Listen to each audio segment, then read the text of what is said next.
के नाम से हम पिछले लगभग 10 दिनों से अपना वक्तव्य दे रहे हैं। गुरुओं की कृपा से माघ मेले में जो उपद्रव हुआ उसको देखते हुए मुझे एक कथा याद आती है महाभारत की। ध्यान से सुनिए। एक बार हरिद्वार में गंगा स्नान करने के लिए जनता जा रही थी।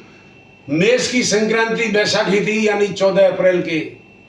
लेकिन महाभारत काल आज से 5000 साल पहले 14 अप्रैल ये नहीं थी, ये तो 2026 चल रहा है, वहीं से संवत चला है।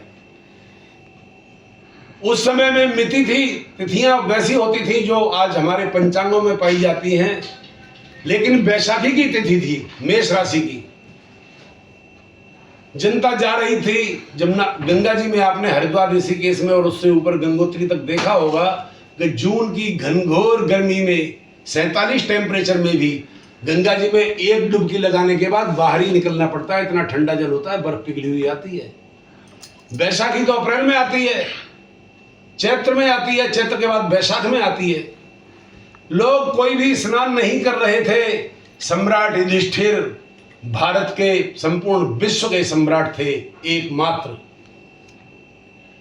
सैनिकों ने आकर के कहा, महाराज जी कोई नहा ही नहीं रहा वहां पर गंगा जी में, सब लोग आ रहे हैं और छींटा भी नहीं लगा रहे, जल को छू नहीं रहे हैं, स्नान नहीं कर रहे हैं।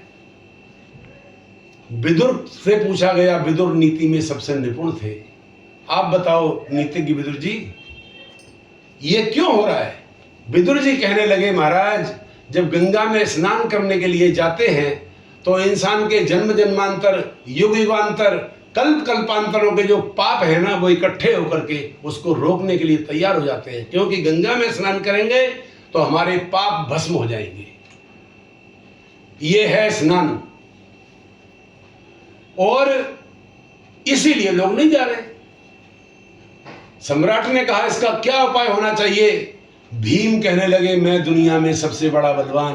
अहंकार क्या होता है देखो सज्जनों, बंधुओं, अहम ब्रह्मास्मि, मैं हूं शंकराचार्य। राष्ट्रपति पूछेगा मुझसे कि क्या कौन होता है शंकराचार्य, प्रधानमंत्री पूछेगा, मुख्यमंत्री पूछेगा, संत लोग पूछेंगे, आचार्य लोग पूछेंगे। भीम ने अपनी गदा को उठाया, बोले महाराज मैं पाप को देखूंगा, और पाप को गदा के मारे चूर चूर कर दूंगा। 10,000 हाथियों का बल था भीम के अंदर।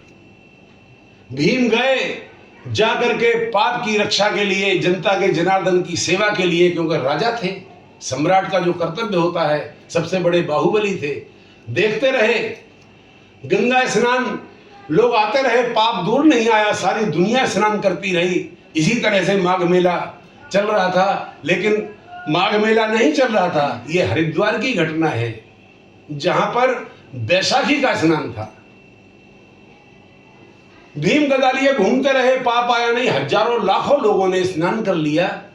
और शाम को भीम जब आए, भगवान श्री कृष्ण पूछने लगे कि भीम तुमने वहां क्या किया। बोले महाराज मेरे कंधे पे गदा थी, बाहुबल था, पाप आता मैं चकना चूर कर देता, चटनी बना के गंगा जी में फेंक देता, पाप को भी मोक्ष कर दिला देता।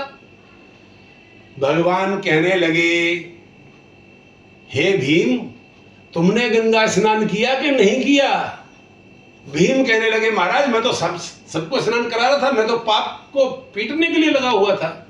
भगवान कहने लगे, सारा पाप भीम तुझ पर ही चढ़ गया, इसीलिए तूने गंगा स्नान नहीं किया। जो लोग त्रिवेणी छोड़ छोड़ के भाग रहे हैं भगवान के यहाँ, उनका क्या गति होगी। बंधुओं, सज्जनों, संतों, माननीय श्री रविंद्रपुरी जी महाराज आपसे फिर प्रार्थना करते हैं।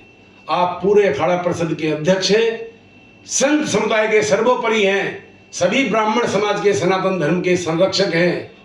मंथन छिड़ गया है तो समुद्र मंथन हो जाने दीजिए। मक्खन मक्खन, घी घी, छाछ छाछ, दूध दूध, सब अलग हो जाए। जब मथानी पढ़ी गई है मंदराचल की, बोलिए सत्यनारायण भगवान की जय। पार्वती पतये हर हर महादेव।